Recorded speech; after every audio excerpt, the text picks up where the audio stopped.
అండి అందరికీ నమస్తే. నేను మీ సునీల్ మద్దాల. ఆమె గెలుపు కోసం పిఠాపురంలో ఆమె గెలుపు కోసం వైసీపీ అడ్డదారులని బై మిస్టేక్ పడదండి, అన్ని దారులు కలుపుకుంటుందా లేదా అన్ని దారులు వెతుకుతుందా అనే దాని గురించి మనం ఇప్పుడు మాట్లాడబోతున్నాం.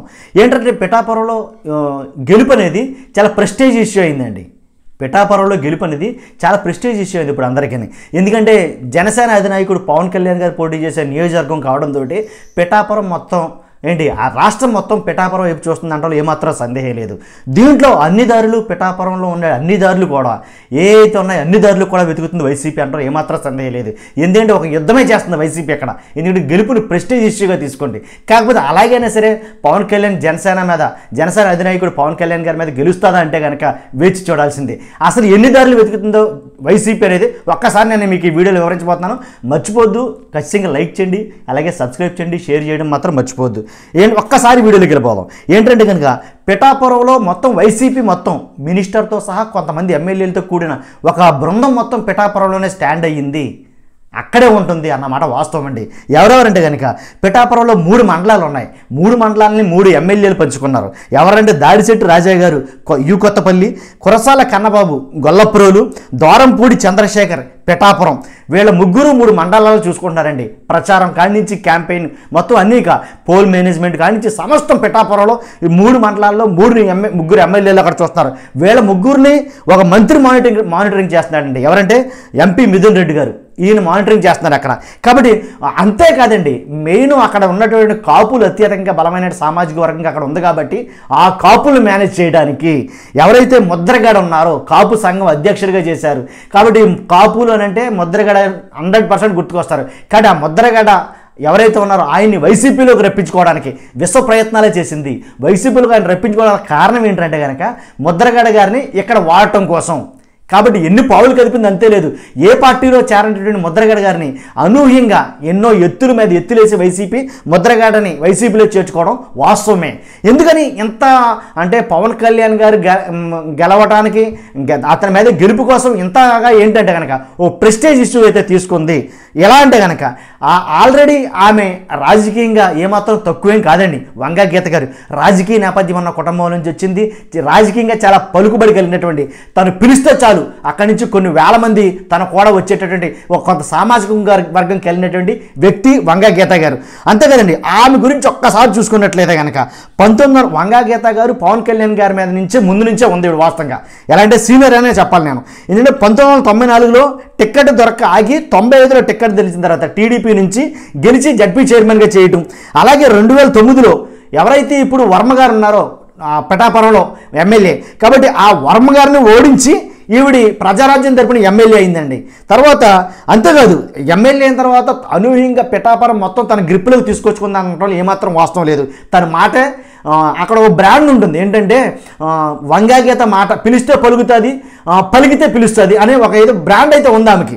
తర్వాత కాంగ్రెస్లో చేరడం. ఎప్పుడైతే ప్రజారాజ్యం పార్టీ కాంగ్రెస్లో విలీనం చేశారో ఆ చిరంజీవి గారితో పాటే ప్రజారాజ్యంతో పాటే చిరంజీవి గారితో పాటే వంగా గీత గారు కూడా కాంగ్రెస్లో చేరడం అనేది జరిగింది. తర్వాత 2019లో అనుకోకుండా మార్చిలో వైసీపీలో చేరారు. వైసీపీలో చేరిన తర్వాత ఏంటి కలిసి రావాలంటారు దేనికైనా. చేరిన వెంటనే తర్వాత మార్చిలో చేరడం, మేలో మంత్రిగా ఆవిడ అవ్వటం, చాలా అన్నీ కూడా అంటే అన్ని పరిణామాలు కూడా తనకి కలిసి వచ్చాయి ఫస్ట్ నుంచి కూడా. ఎందుకురా అంటే అంత క్యాపసిటీ అంత క్యాపబిలిటీ ఎలా వచ్చిందంటే కనుక తన వెనకున్న సామాజిక వర్గం ఏంటంటే కనుక కాపులు 95,000 మంది ఇంచుమించుగా పిఠాపురంలో కాపులు ఓట్లు ఉన్నాయి. కాబట్టి వాళ్ళందరూ తన కూడా ఉండటం ప్లస్ అయింది. అందుకే రాజకీయంగా తను వేసిన ప్రతి అడుగు కూడా ఎదుగుతూ వెళ్ళింది. కాబట్టి అలాంటి ప్రస్థానానికి వెళ్ళినటువంటి వ్యక్తిని ఢీకొట్టడం అంటే కొంచెం కష్టతరమైన విషయమే. కానీ ఇక్కడ ఒక సెలబ్రిటీ లెజెండ్, అలాగే ఒక పార్టీకి అధ్యక్షుడు పవన్ కళ్యాణ్ గారు. కాబట్టి ఆమె మీద ఖచ్చితంగా ఈమెయితేనే అక్కడ చెల్లుబాటు అవుద్ది, ఈమెయితేనే పోటాపోటీ ఉంటుందని వైసీపీ ఆలోచించి ఎక్కడో కాకినాడ ఎంపీగా ఉన్న తనను తీసుకొచ్చి పిఠాపురం ఎమ్మెల్యేగా చేయడం గల కారణం అదే. కాబట్టి అక్కడ ఉన్న వాళ్ళందరూ నా అన్న వాళ్ళు అందరూ ఉన్నారు. కాబట్టి అక్క చెల్లెళ్ళు అన్న తమ్ముళ్ళ కింద సోదరభావంతో పిలిచే కొంచెం లౌక్యం తెలిసిన మనిషి కాబట్టి అక్కడ ఆయనకి పోటీ ఆమె నేయటం జరిగింది. కాబట్టి అంతేకాదు, వైసీపీ తీసుకున్న స్టెప్ ఏంటంటే కనుక ఎన్ని దారులు అయితే ఉన్నాయో తన గెలుపు కోసం ఎన్ని దారులు అయితే ఉన్నాయో అన్ని దారులు కూడా ఆమె వాడటం జరిగింది. కాబట్టి తన కోసం వైసీపీ ఒక జగన్మోహన్ రెడ్డి గారే పిఠాపురం రాలా డైరెక్ట్గా ప్రత్యక్షంగా, కానీ మ్యాక్సిమం వైసీపీ మొత్తం హైకమాండ్ నుంచి మొత్తం ఐసీపీ మొత్తం పిఠాపురంలో ఉంది. ఎందుకంటే కనుక అక్కడ ఎదుర్కోబోతుంది జనసేన అధినేతని. కాబట్టి ఆ మాత్రం ఉండాలని లెక్కేస్తే రెండో తెలియదని ఏ దారి ఉంటే ఏది విడిచిపెట్టకుండా అన్ని దారులు మొత్తం వాడుతున్నారు, దాంట్లో డౌటే లేదు. ఎలా ఉందంటే వైసీపీ మొత్తం అక్కడ కేంద్రీకృతమైంది, ఏదో బంగాళాఖాతంలో వాయుగుండం పట్టినట్టుగా. కాబట్టి వైసీపీ మొత్తం అలాగే స్టేట్ మొత్తం కూడాను ఆ 2 సీట్ల మీదే దృష్టి పెట్టారు అందరూ కూడా, ఎక్కడ జరిగినా అక్కడ అదే చర్చ.